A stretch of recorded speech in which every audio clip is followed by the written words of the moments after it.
হলে যাওয়ার আগে আপনাদের কাছে একটা প্রশ্ন রেখে গিয়েছিলাম যে সিনেমা দেখার পরে আপনাদের কেমন লেগেছে সেটা জিজ্ঞেস করবো।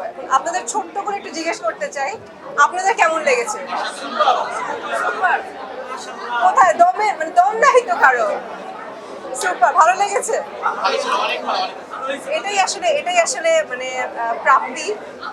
আমরা যারা শিল্পীরা আছি, এই যে ভালো লেগেছে, সুপার, দুর্দান্ত, অসাধারণ, নতুন একটা কিছু দেখেছি, এই ওয়ার্ডগুলো না আমাদের আরো বেশি মানে ইন্সপায়ার করে, অনেক বেশি আমরা কি বলবো, আবেগপ্রবণ হয়ে যাচ্ছি আমি।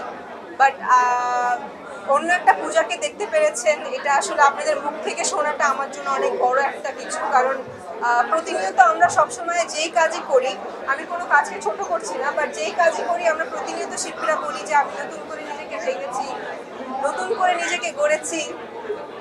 এটা আসলে তখন সিনেমা হলে গিয়ে আমরা সেই প্রুফটা পাই না, বাট দম দেখার পরে এই প্রুফটা আসলে সবাই পেয়েই গেছে।